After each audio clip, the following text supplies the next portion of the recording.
Direction le littoral. Réveil à 6 h pour découvrir les splendeurs de la Gâchère, où Yannick nous a donné rendez-vous. Go Stéphane.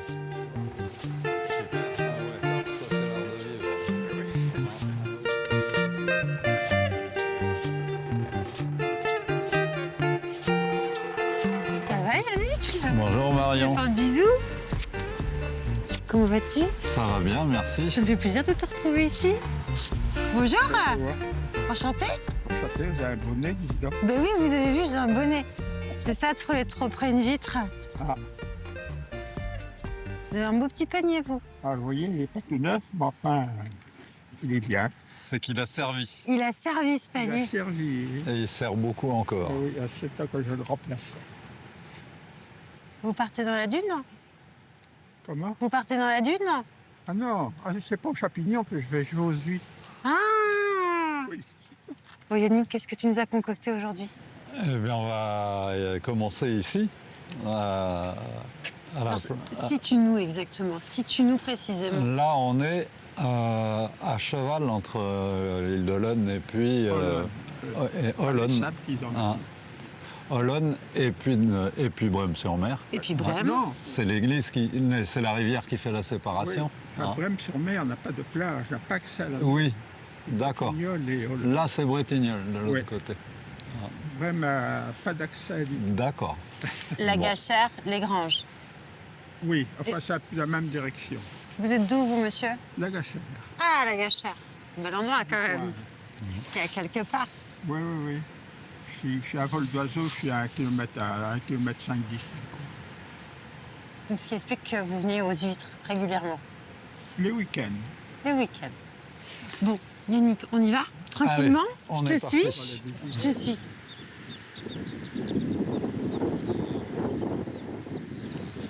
Alors Yannick, dis-moi, comment se passe la vie d'un jeune retraité? Du Oh là. tourisme? Du tourisme, ben, ça se passe avec une multitude d'activités, Toujours? toujours. Hein. Il faut savoir conserver ça. Des promenades, des vadrouilles? Des promenades, aujourd'hui ici à Brême-sur-Mer. Hein, et puis autour de chez moi, hein, dans la vallée de la Sèvre. Dans la vallée de la Sèvre, tu t'es délocalisé pour nous Et organiser puis- cette journée. Oui, mais c'est toujours un plaisir de venir contempler le marais hein, avec ces endroits sauvages, ces belles lumières qui y traînent. Ça, Hein, c'est sûr. c'est- Un territoire que tu connais par cœur, en plus, Ah, que tu as c'est- arpenté des années et des années. J'y suis passé assez souvent hein, et c'est un endroit que j'aime bien, comme beaucoup d'autres endroits du littoral. C'est un endroit qui est absolument magnifique, qui est méconnu en plus. Ici, c'est pas là que c'est un peu loin des plages très fréquentées. Exactement. Hein, et puis, il reste une activité un peu traditionnelle de pêche, d'entretien du marais, de prairies. Hein, et il y a une faune particulièrement riche ici, hein, de nombreux oiseaux qu'on peut observer.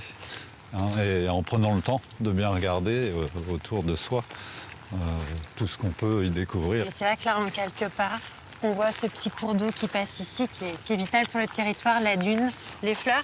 Ce petit monsieur qui part à la pêche, Voilà. qu'on a rencontré, qu'on vient de rencontrer. Et est-ce que déjà, ici, sur ce petit bout de terre, Yannick, tu nous as prévu une rencontre? Alors, je vais vous emmener rencontrer un ami, Davy, qui s'occupe du syndicat du Marais D'accord. et puis qui gère les écluses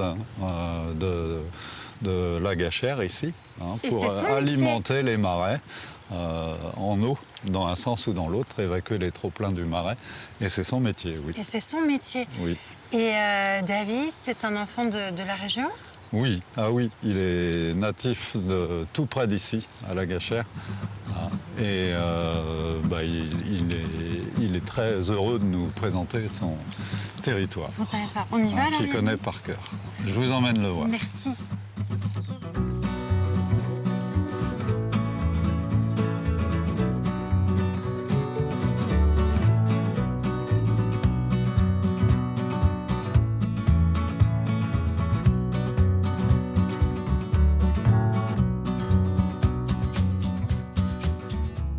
Voilà, c'est vrai que le paysage se découvre.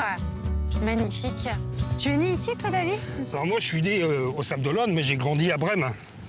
Donc j'ai grandi à Brême sur la Gachère. Le Gachère, c'est un petit hameau C'est un petit hameau de Brême-sur-Mer. de Brême. De Brême. Et la Gachère, parce que c'est vrai, quand on voit les cartes anciennes ou autres, la Gachère a toujours existé. Alors la Gachère a toujours existé et ce qui est bien, c'est quand on passe, on arrive sur la Gachère par les sables. Quand on prend l'ancien pont, nous on dit toujours l'ancien pont, parce qu'après ils ont construit un deuxième pont. Bien sûr. Donc on parle toujours l'ancien pont, mais la façade du village de la Gachère n'a pas changé. Ce nouveau pont qui finalement vous a assuré la tranquillité. Alors au début, moi mon père était viticulteur, quand ce pont a été fait, eh ben, les voitures a passé plus devant la cave, à passer de l'autre côté. Oui, donc... Mais après, aujourd'hui, heureusement qu'il y a ce nouveau pont, parce qu'il y a une énorme circulation qui passe de l'autre côté, quoi, et dans la forêt. David, pendant des années, tu l'as vu, ce paysage, tu l'as appris, tu l'as observé, tu te l'es approprié. Est-ce que tu le vois changer? Alors ici, non. Après, ici, là, sur le côté Bretignolles, là, en face de nous, c'est Bretignolles, l'autre côté de Lauzance. On va dire, il n'a pas changé. La dune a un peu bougé. Moi, je le vois parce que c'est sur les années que je suis là. Après, sur le paysage, sur le fond, ben, c'est resté un peu pareil. Il y a moins d'entretien, donc je vois, la végétation est différente. Mon père, il avait tous les terrains derrière, là-bas au fond, qui étaient prêtés par l'État, qu'il louait à l'État pour mettre ses moutons. Il avait des moutons quand j'étais jeune, donc c'était entretenu. Aujourd'hui, moi, quand je passe, eh ben, c'est triste, mais la nature refait son droit dessus. Bien sûr. C'était des dunes qui étaient entretenues, des parcelles entretenues, et aujourd'hui, c'est des grandes broussailles, quoi. Et pour toi, c'était une évidence, en fait, depuis tout petit? Parce qu'attends, c'est pas évident d'être enfant de la Gachère et pouvoir travailler à la Gachère. Mais toi, c'était un souhait depuis gamin? Ben, moi, quand je venais, on venait toujours pêcher, on venait toujours gratter au bord de la rivière. J'allais avec mon grand-père. Il y avait les anciens, on allait avec eux. Et moi, je venais souvent me promener, parce qu'avant, on se promenait, on partait le matin, on revenait le midi pour manger, on n'avait pas besoin de montre. Hein. On marchait au son des cloches. Et puis, quand je venais là, je voyais toujours l'éclusier faire. Je me suis dit, il gère la rivière. Donc, tout petit, je me suis dit, ben, un jour, ça me plaira. J'ai dit, j'aimerais faire ça. Donc ça a toujours été une passion pour moi. Qu'est-ce qui te plaisait dans ce métier, justement, d'éclusier, de gérer la rivière? Ben, c'est l'environnement, quoi. Ouais. Donc ça, après, c'est l'environnement, c'est seul, c'est calme. Là, on est là, on est bien, quoi. Même quel que soit le temps qu'il fait, on est toujours bien. Ouais. Et puis on a quand même une vue, quoi. On a une vue sur la forêt dominale d'Olonne. C'est quand même, pour moi, je trouve que c'est magnifique. Ah ben, c'est un paysage qui est magique, qui est grandiose. Et comme tu le dis, en fait, oui, qui a pu évoluer, mais qui finalement reste figé. C'est ça, parce que même quand on regarde le côté dans les terres, vu d'ici, pour moi, ça n'a pas trop changé, quoi. Les maisons, elles sont faites petit à petit. Il n'y a pas eu des gros bâtiments immobiliers qui sont faits. Donc, ça reste comme ça. Il y a des zones qui sont même protégées, heureusement, quoi. Après. Alors, ce que je te propose, David, on n'en dit pas plus pour l'instant. On continue à marcher, puis on poursuit l'histoire après. Ça marche. On y va? On va arriver au bout, ça va être... Ouais, faut qu'on arrive au fond. David, c'est drôle parce que quand on est arrivé ce matin, quand on a rencontré Yannick, on ne s'attendait pas du tout, puis on ne le savait pas, rencontrer ton papa qui partait Après, à la oui, pêche. j'aurais pu m'en douter parce qu'il vient tous les jours. Il vient tous les jours, parce qu'il nous a parlé que du week-end, mais... Mais non, mais il vient tous les jours. Il vient voir, alors suivant les vents, il vient voir s'il a sur sa canne dans la voiture. Il a grandi là aussi, quoi. Donc aujourd'hui, sa passion, c'est son jardin et puis sa pêche. C'est génial, écoute. Est-ce que tu as eu besoin à un moment donné de partir de la Gachère pour mieux revenir? Je suis parti en 94. Après, alors mes études, j'ai pas fait des grandes études. Hein. Je suis parti 16 ans à l'armée. Je voulais m'engager à l'armée. Ok. Et je suis parti 16 ans. Et je me suis engagé, je voulais pas faire mon service parce qu'on devait faire l'autre service. Et moi, je me suis dit, j'avais mon oncle qui avait été militaire. Et je me suis dit, autant partir pour partir. Bord du pays. Donc je suis parti, j'ai choisi un régiment. Je connaissais pas tous les coins de la France, hein, donc j'ai choisi un régiment assez éloigné. Donc je l'ai pris dans l'Ain, à côté de Lyon. D'accord. Donc du jour au lendemain, je suis parti. Alors après, je suis revenu, bien sûr, quand je pouvais, je revenais tout de suite à mes origines, quoi. Ouais. On peut pas partir. Après, ça m'a plu énormément, donc j'ai re-signé. Je suis resté jusqu'à 16 ans, et au bout de 16 ans, Et ben, j'en ai eu marre, comme on dit. Et puis, Ça y est, je je reviens. suis parti. Et quand je suis parti, j'ai dit, je reviens à Brême et je ne bouge plus. Donc maintenant, pour me faire partir de là, voilà, ça serait compliqué. Ah bah non, Parce t'as que j'ai accroché à ton retrouvé, petit bout de rocher. Je suis vraiment retourné à mes origines. Et puis, je vois les choses que je voyais avant. Et puis, c'est quand on part qu'on dit, ben, on comprend ce qu'on avait avant. Ça, j'aime ce que tu dis. Ça, voilà, j'aime ce que tu dis. Et c'est suite donc à cette expérience à l'armée que tu rentres et que tu deviens éclusier. Alors, je deviens éclusier, pas tout de suite, parce que ça a été fait un peu par hasard. Par le malheur, des fois, peut faire le bonheur. Ah. Donc, moi, je suis revenu. Donc, après, ben, j'ai voulu créer mon entreprise. Donc, j'ai fait une formation après l'armée pour un peu me remettre un peu dans le bain du bâtiment, là. Et puis, c'est là que je suis tombé... j'ai fait les connaissances de Yannick. Donc il y a longtemps, quand même. Donc, il y a longtemps, moi, j'ai fait ma formation... J'ai quitté l'armée en 2010. D'accord. Et je suis allé à la maison familiale au Sable. Et après, c'est en faisant ma formation que la maison familiale m'ont demandé si ça m'intéressait pas de rester avec eux, de participer à faire des formations. Donc c'est là que je suis devenu formateur. Ah bah génial, Donc écoute. j'ai commencé petit à petit, quoi. Et, Donc avec toujours... Yannick, et après, j'ai connu Yannick à la maison familiale. une belle rencontre. Donc une belle rencontre, voilà. Une rencontre décisive.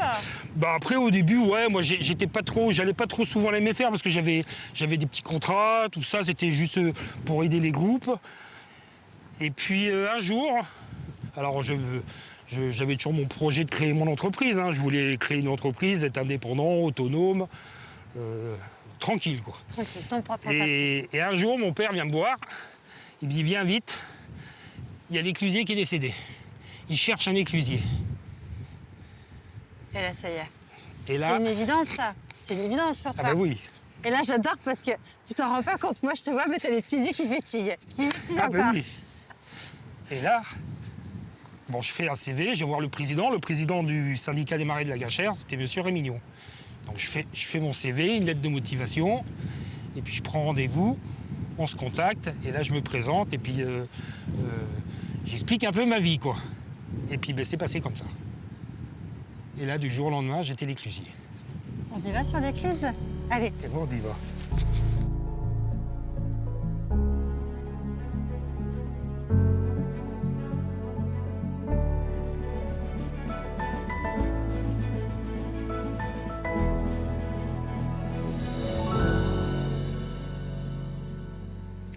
David, donc ton papa te dit que l'éclusier vient de mourir. Donc toi, à ce moment-là, tu décides, ça y est, c'est mon heure, j'y vais. Qu'est-ce que tu ressens là? Qu'est-ce que tu ressens? Parce que depuis le temps que tu attends ça. Ben, au début, sans plus, quoi, parce que après, c'était sur les marais, quoi. Je savais qu'il y en avait plusieurs qui voulaient postuler pour avoir cette place.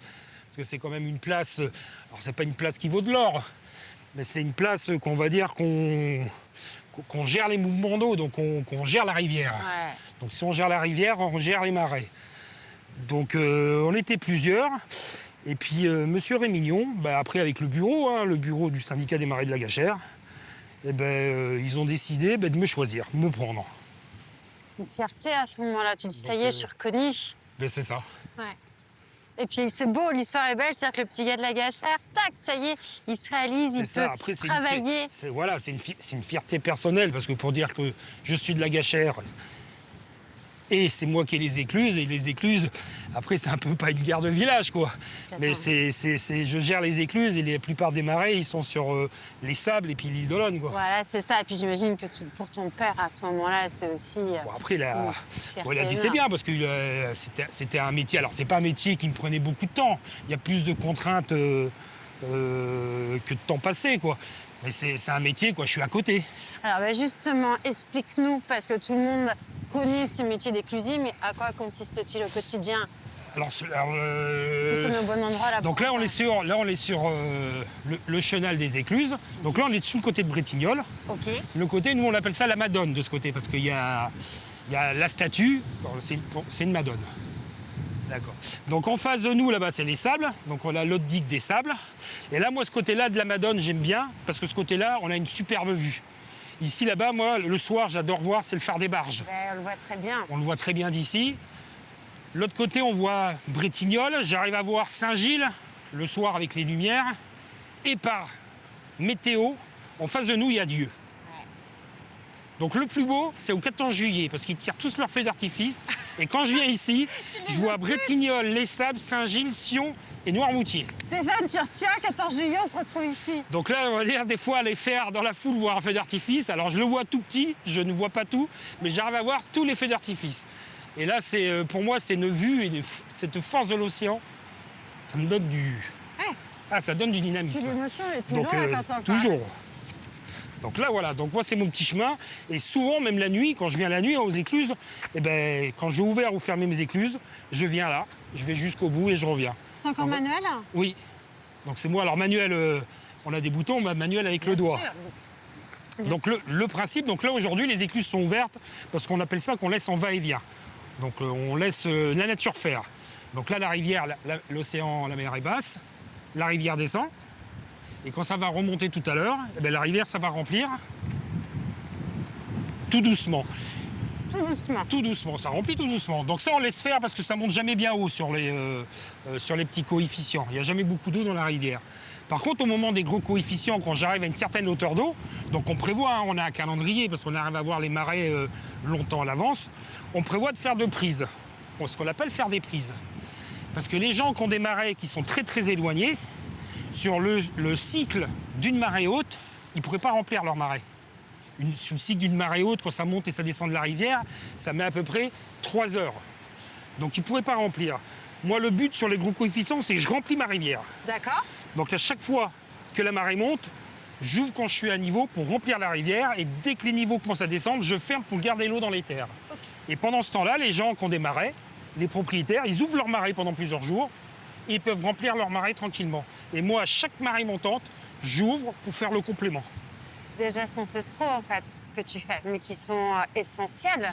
Donc après, c'est pour faire vivre le marais, c'est essentiel de toujours ramener. Après, chacun utilise son marais comme il veut. S'il veut de la belle eau, pas de la belle eau, de la douce, de la salée, chacun fait comme il veut. Mais la plupart, ils veulent de la belle eau, donc de la belle eau fraîche qui vient de la rivière par rapport aux poissons. Donc on va dire c'est très important, surtout là on arrive à la belle saison et souvent les passages orageux, c'est très délicat dans les marais à poissons, parce que le poisson il est quand même assez fragile. Donc il faut toujours penser à remplir cette eau fraîche à l'intérieur. Donc on fait ça à peu près en moyenne sur 5 jours. Sur 5 jours, je remplis ma rivière tant que je peux. Ouais. Quand j'arrive, alors j'ai une cote d'alerte quand même à pas dépasser. Bien sûr. Quand j'arrive à ce niveau-là, j'arrête et après on ouvre et on relaisse en va-et-vient et on attend la prochaine. Ça marche, ben, la marée fonctionne avec les lunes. Donc à chaque lune, eh ben, je sais que sur mon calendrier, j'ai mes écluses. C'est de sacrée connaissance quand même. C'est un métier qui est hyper complet. Alors après, on apprend. Bon, j'ai appris un peu comme ça. Après, on fait des erreurs. On apprend petit à petit. Bon, après, à force, j'arrive mieux à comprendre, surtout la météo. Bien sûr.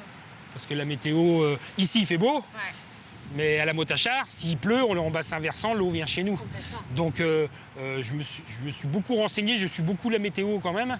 Alors beaucoup la météo marine, c'est la météo marine pour moi elle est plus précise.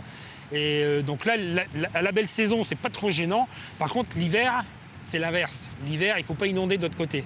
Alors gérer l'océan quand il rentre, il n'y a pas un problème. Quand il y a trop haut, je ferme, ça ne monte plus. Par contre, gérer l'eau douce qui vient des bassins versants, on ne peut pas prévoir. C'est très compliqué. Donc là, je fais l'inverse. Quand je vois qu'il y a beaucoup d'eau qui vient des terres, alors à chaque fois il y a beaucoup d'eau qui vient des terres, c'est quand je fais des prises. C'est comme par hasard, c'est comme ça. C'est quand je veux remplir qu'il y a de l'eau. Donc là, je fais l'inverse. Quand la marée monte, je ferme, je bloque l'océan, je retiens toute l'eau des bassins versants dans la rivière. Donc pendant que l'océan monte, je ne peux pas vider. Et quand mon niveau d'océan commence à descendre, j'ouvre pour vider l'eau douce qui arrive des bassins versants. Donc là, on va dire c'est très très délicat parce que depuis 2 hivers, on arrive à des seuils des fois plus que critiques. Je prends des cotes, même moi je m'affole parce que j'ai des sondes. Ouais. Et même moi, quand je vois mes sondes monter et que je vois l'océan qui descend pas, puis l'eau de la rivière monte, je dis au bout d'un moment, il y en a qui commencent à avoir les pieds dans l'eau, quoi. Donc il faut évacuer et ça, quand on évacue, on fait des chasses. Et pour vider la rivière, quand il y a beaucoup d'eau, comme on a eu cet hiver, c'est très compliqué, quoi. Et là, après, c'est des fois le quart d'heure joue. En un quart d'heure, c'est des mètres cubes, hein. Donc là, il faut être assez... donc ça, c'est toujours délicat. Et ça, on ne peut pas prévoir la météo. Je commence à remplir.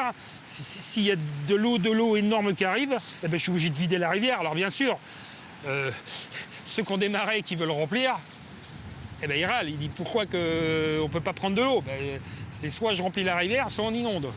Donc c'est assez compliqué. Et là, en ce moment, depuis 2 ans, ouais, est-ce que c'est un phénomène qui va continuer ou c'est des passages? D'accord, c'est très compliqué à gérer cette eau douce. Donc moi je gère tout ce côté-là avec les écluses de la Gâchère. Oui. Et de l'autre côté, nous ici, on est sur les marais nord. Tous les côtés, donc l'île d'Olonne, le Haut des Sables, Verret, Brême, Bretignolles, c'est ce qu'on appelle les marais nord. Et après, de l'autre côté, on a les marais sud en bas. Donc les marais sud font partie du périmètre du syndicat.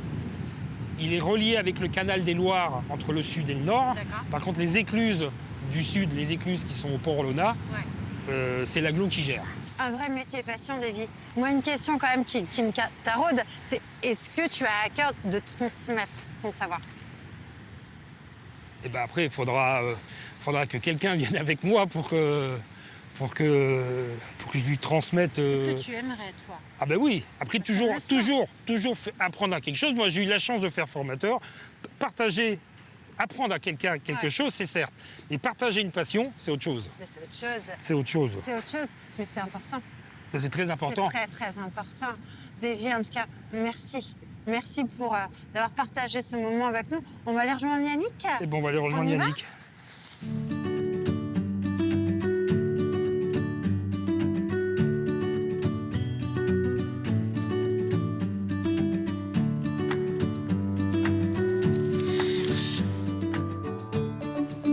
Notre petit cadeau, Ah, oui. Davy, pour te remercier.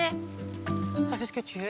Ah ben je vais la garder en Tu souvenir. l'encadres? Ah ben oui, quand même, j'espère. Quand même, je vais l'encadrer, oui. Merci beaucoup, je te refais un bisou. Merci, ouais. Puis merci surtout à Yannick. On repart, Merci à Yannick. Yannick. Allez, on va continuer. Allez, on continue. Allez. On ne peut pas passer à Brême-sur-Mer sans aller rencontrer un viticulteur. Alors, lequel? On va aller voir Gaël Crochet, qui sait parler de son vin avec toute sa passion. Yannick, tu as quand même eu un métier de rencontre. Oui. Davy, Gaël, qu'on va rencontrer.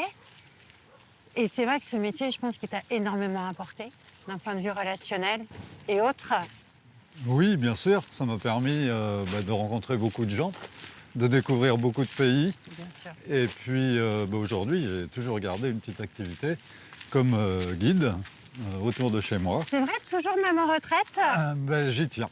Hein, là aussi, c'est un petit peu le côté passion qu'il faut savoir garder. Donc, c'est-à-dire que demain, si avec Stéphane, on va du côté de la Loire-Atlantique, Clisson, Gétigné, on pourrait avoir une visite faite par toi? Exactement. Ce serait intéressant un jour qu'on puisse organiser ça. Notamment une visite sur le site du Hellfest. C'est vrai? Alors, pas en cette période parce que il est en préparation du festival, mais il est ouvert au public et on peut aller s'y promener. Et donc, tu as organisé une visite guidée autour du Hellfest? Exactement. Oh, c'est génial. Alors, comment ça s'organise? Comment ça se passe? Eh bien, on fait, dans mon optique, on fait comme si les gens qui viennent en dehors de la période du festival, Ouais. comme on essaie de leur faire revivre l'ambiance du festival. c'est Il y a une partie des décors qui sont permanents, il en manque d'autres, mais on se débrouille pour, avec un petit peu de son, un peu d'image, les baigner dans l'ambiance de ce festival. Alors, qu'est-ce qui t'a motivé pour créer ce genre de visite? C'est ton amour du partage vis-à-vis des gens? C'est le patrimoine? Ou c'est la musique? C'est un petit peu ça, un petit peu une tout. conjugaison de tout. Juste pour l'anecdote, quand j'avais 18 ans, je suis parti en stop en Angleterre avec des copains pour aller à un festival de hard rock à Reading, à côté de Londres. Et après, 35 ans après, je retrouve juste à côté de chez moi les mêmes groupes. Iron Maiden, UFO, etc. Whitesnake. Eux, ils ont un peu vieilli. Moi, j'ai pas changé. Mais Non, eux, t'as ils pas ont pris changé. un petit coup de vieux. T'as pas changé. On continue la journée, Yannick, et puis je pense Allez. que la musique, elle ressortira à un autre moment. On de en toute façon. parlera. On y va. C'est une autre passion. On continue Yannick, mais déjà merci. Merci de nous avoir conduits jusqu'à Davy. Un rêve d'enfant qui se réalise, un parcours de vie atypique, une énergie, une force de caractère, un regard. Davy est de ceux qui nous motivent à poursuivre notre quête de rencontre. Remontons vite vers Brême. Partons découvrir un nouvel acteur du territoire. Bonjour Gaël.